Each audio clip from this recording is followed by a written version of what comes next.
Hey, I'm Ziv Shalev, and this is On the Journey. Every week, On the Journey explores the intersection of wellness, spiritual inquiry, mental health, personal growth, and purposeful living through the eyes of people we interview. Diego, to begin, I'd love to hear a little about your spiritual background growing up and how this is evolved in your life to this day. Okay, hello. Hi. I first of all, I will not call it spiritual background, but just my background and my call it life experience. I grew up in Venice, Italy.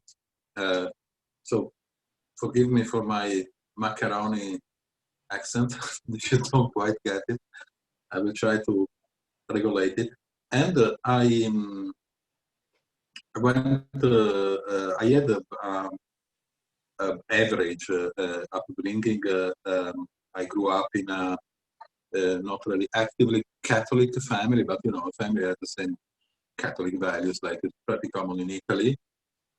And when I went to the university, I did political science, which is economy, sociology, and philosophy, laws, and a little bit of psychology.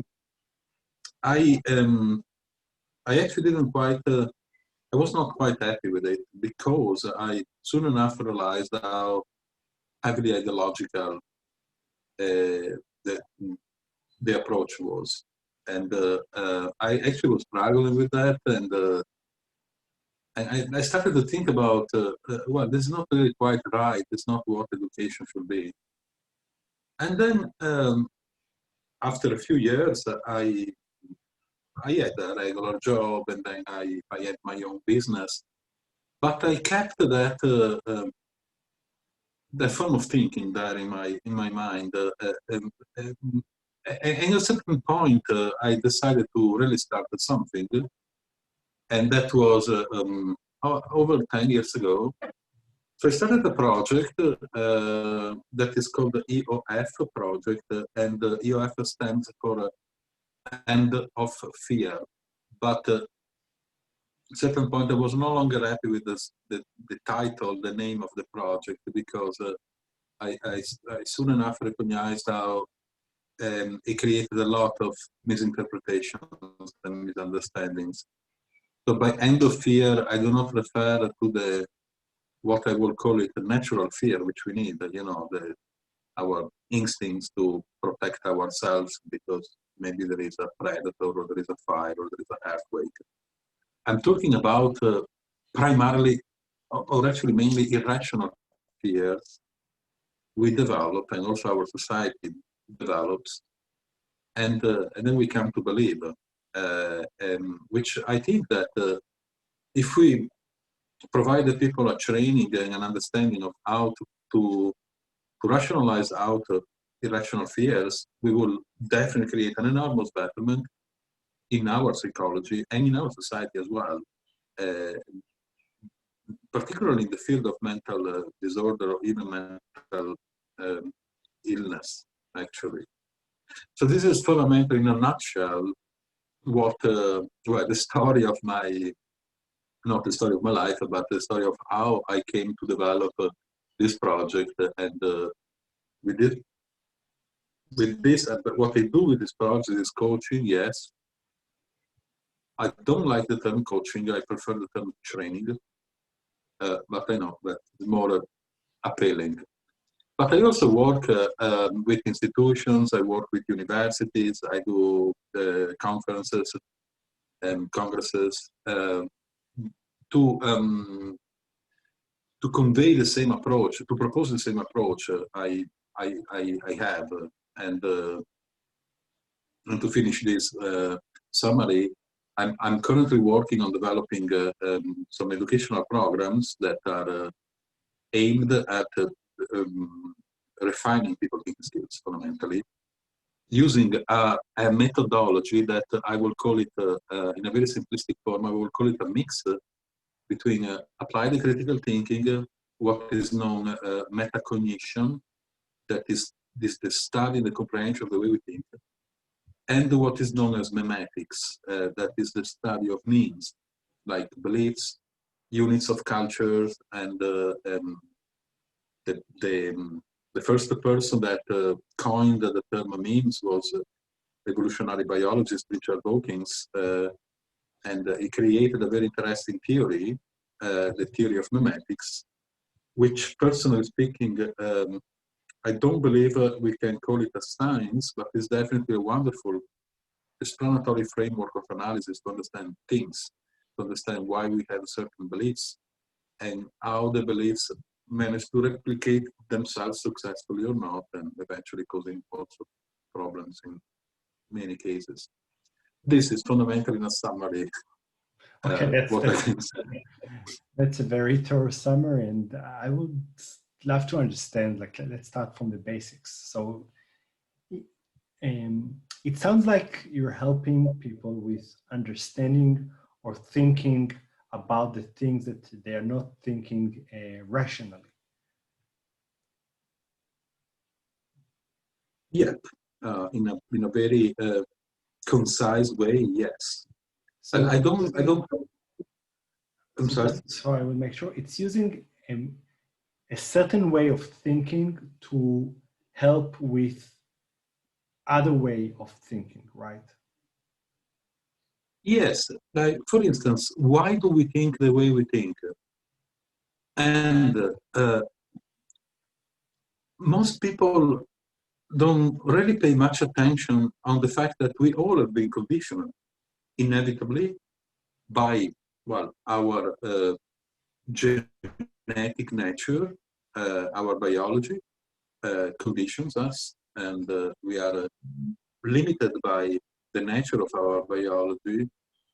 You know, humans are biologically wired to be fallacious and fallible. We are fundamentally an irrational species.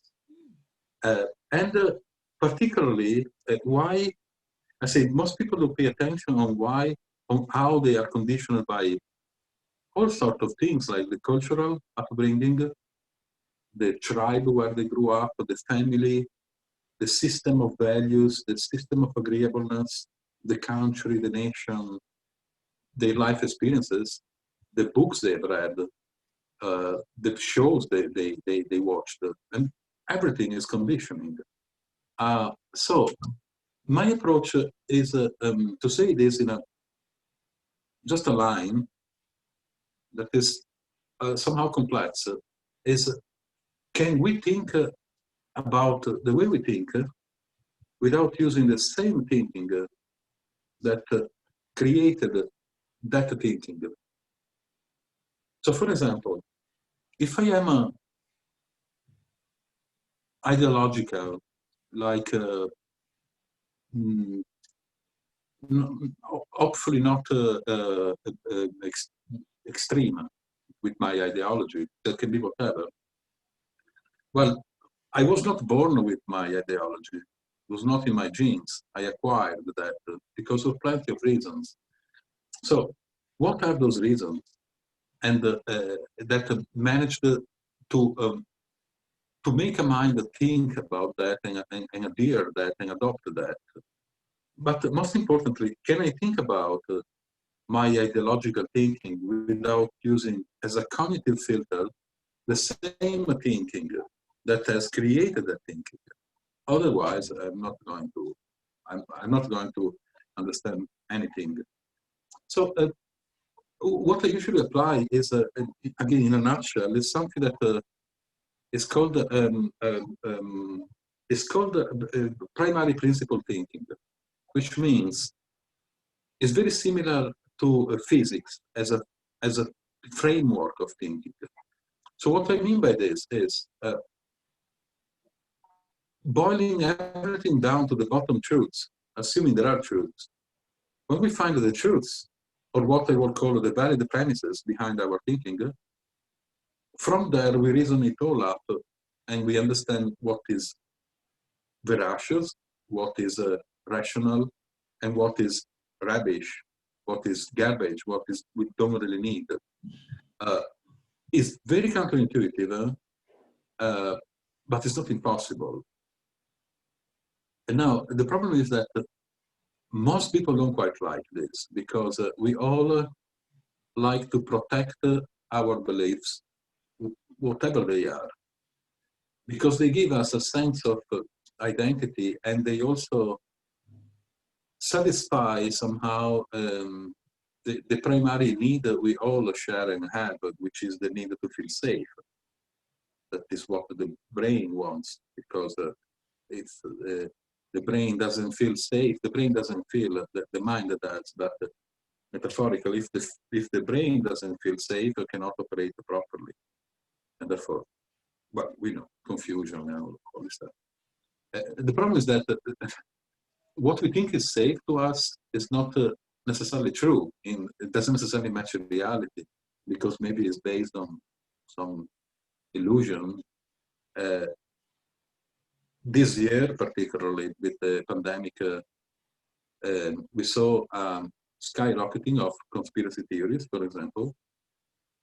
The reason why, the reason that is behind that collective behavior and personal behavior is fundamentally what I just said. People want to feel safe. They don't feel safe because the future is uncertain. And when they want to feel safe, they take the shortcut. So instead of really reasoning, okay, what can I do? How is the condition of my thinking?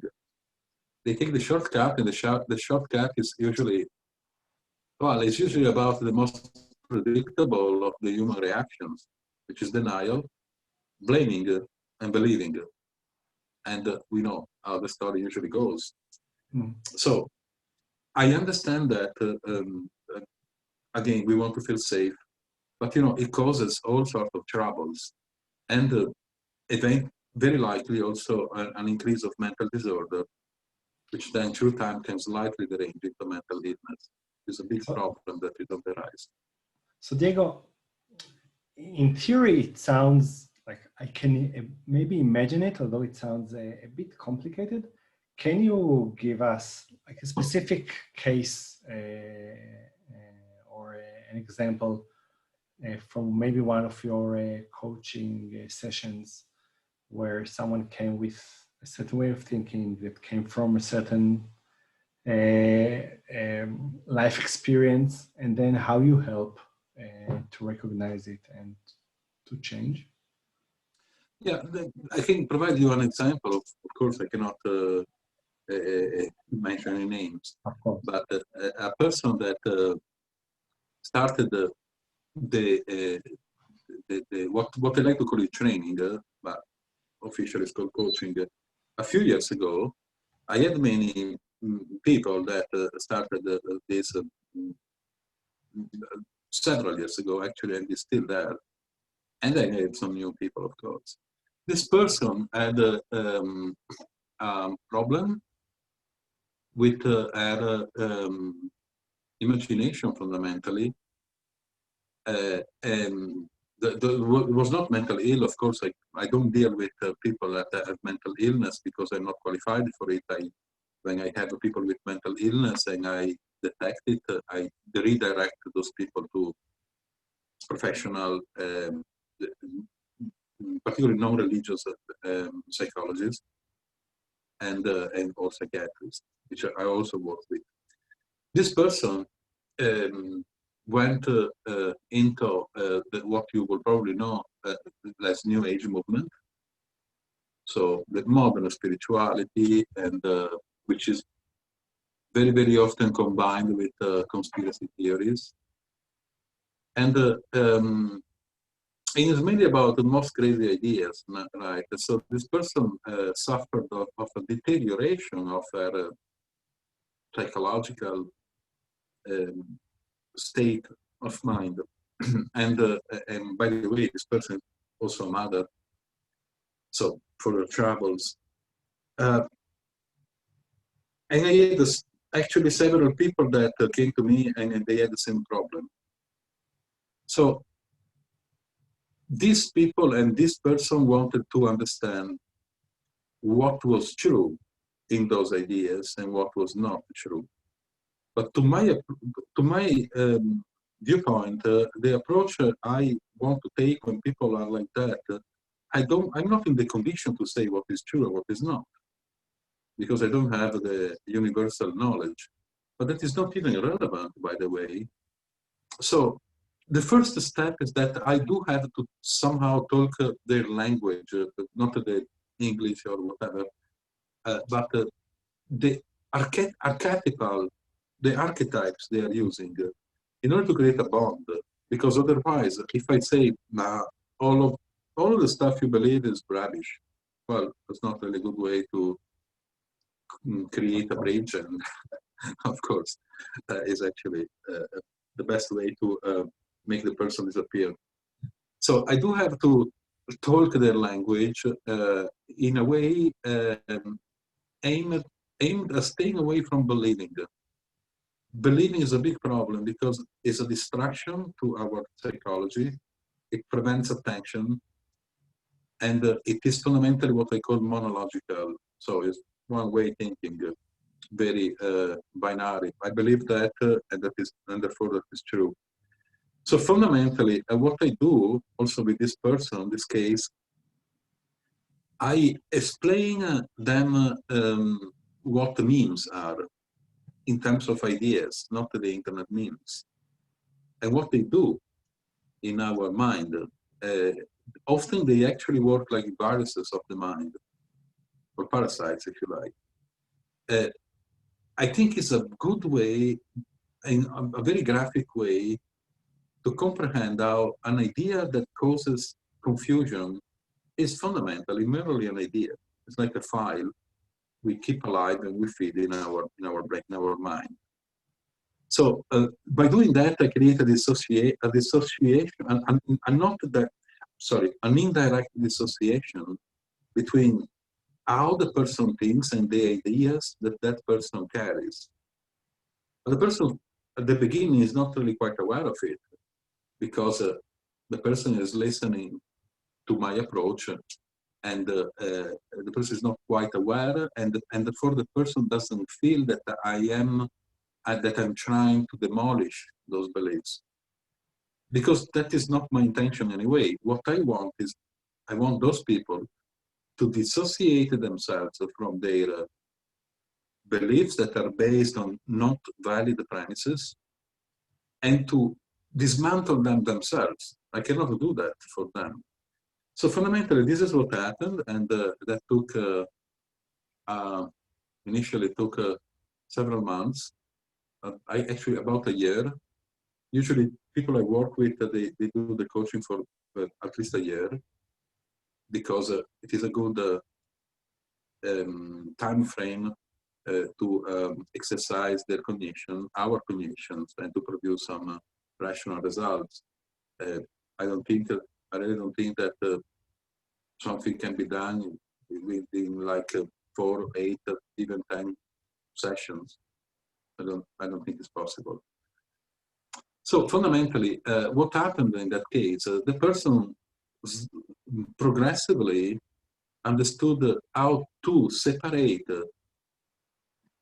her own thinking, the very activity of thinking, from the activity of forming thought patterns and ideas. And that is absolutely beneficial, because it's true, and this is a big part of my approach, that the way we think, the act of thinking is one cognitive operation of the mind. And the act of forming thought processes or ideas, opinions, is another one. They are not the same. And to my viewpoint, actually, most people do not really quite think. They actually stick to thought processes, ideas, and opinions, and therefore memories that have been there for a while, but it is not really an act of thinking that supervises and analyzes the stream of thought processes and all of that. What do you mean?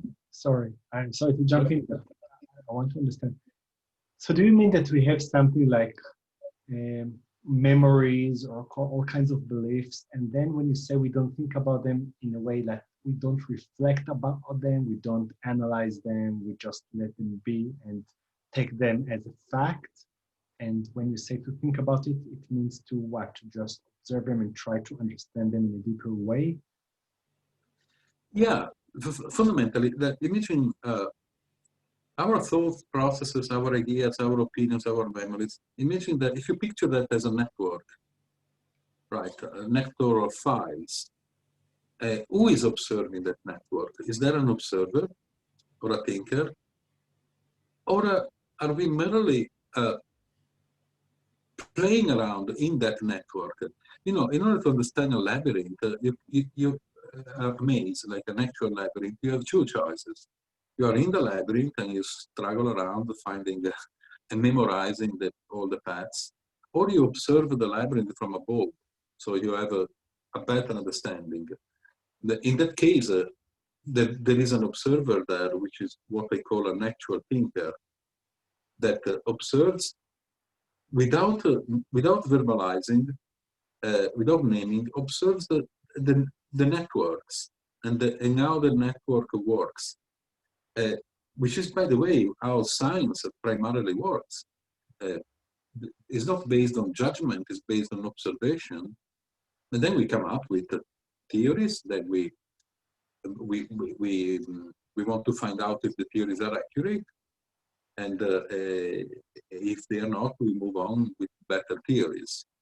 So, for example, a methodology used in science, the scientific method, is not about we have a theory and we want to find out elements capable of validating our theory. It's not about that, not anymore at least. It is about we have a theory and we want to find out at least a single element or premise capable of disproving our theory, which is very counterintuitive, but it's very important because it's also about minimizing time we invest in theories. So if I have a scientific theory, I really want to find out at least a single element capable of disproving my theory so that I can move on with a better theory. But if I think in terms of, wow, that's my theory, and I have been developing the theory for the last 5 years, well, then I'm psychologically interfacing myself with that theory. And that is no longer scientific, I'm sorry. It's more ideological and personal. Definitely. So Diego, we are approaching to the end of the interview, and I want to try and understand maybe the last question, and it's a really good example to when you look how science works. So when you talk about the thinker, okay, or the one that observes, and in one way, we really try to protect our beliefs and the way of thinking. Like it's crucial for most of us to be very protective, because otherwise it's horrible to discover that our beliefs, the way of thinking wasn't optimal or wasn't right. So we really want to protect it. And then there is this observer that can observe it and discover that we were maybe wrong, or maybe it was built on something that is not the best thing for us. So how do you separate? How can you on one way observe and the other way not get stuck into the thought itself that just want to protect its survival because it's so frightening to let go? Well, I have it's a difficult question, but I know how to answer the question, but it will take another probably 4 hours. Okay. So I will try. I challenge you. You have 1 minute. I challenge you to answer it in 1 minute. I will try to synthesize that and in a graphic form, because visual contents are more impacting than written contents. Well, this is what I usually do. I will ask people, why are you afraid of acknowledging that your beliefs are not quite right? Because you're not going to die. It's not a matter of life or death. You are going to live, no problem. So why are you so afraid? Where that fear comes from, and what are the premises behind that fear? Is it because it is linked to your identity, your sense of identity? Well, the answer is usually yes. But then I propose, okay, what is that you really want connected with your sense of identity? Do you want your sense of identity connected to a belief? or you want your sense of identity connected with the thinker, which is what you are supposed to be. So the thinker is supposed to be alive, an active psychological agent that explores everything, and not constantly in a serious way, but we need a humor, we need fun, we need distraction, but is the supervisor that really administers the mind. The identity instead doesn't do that. And from a neurological viewpoint, our identities and our beliefs are based on dopamine, which is feeling safe, feeling happy. And what they call the thinker or the observer, they are based on serotonin, the serotonin level, which is what makes us managerial. So long story short, what I ask people is that what you really want, particularly with your relationship with beliefs, your beliefs, do you want the confidence or do you want to build a psychological competence? Are two different things. Well, if we want to mainly cling to confidence, which is what most people like to do, well, it's nice, but then we are going to summon troubles, confusion, insecurity, contradiction. If instead we train ourselves to build a psychological competence, so we become a managerial and we become able to administer the way we think. And then very likely confidence will come into being spontaneously and here and there. This stuff, by the way, should be a matter of study in education, which is what I'm trying to do right now. Actually, I'm working with some psychologists, psychiatrists, and policymakers and educators, try to produce some thinking model, a thinking model, and to be proposed in some educational institutions that will be launched actually next year. So fundamentally, in a nutshell, psychological confidence or psychological competence? Well, the thinker is psychological competence. Confidence versus competence. It's really, really interesting. Yeah. Diego, thank you so much for this deep, complicated, mind-blowing, interesting, and provoking interview. Thank you very much. Thank you, too.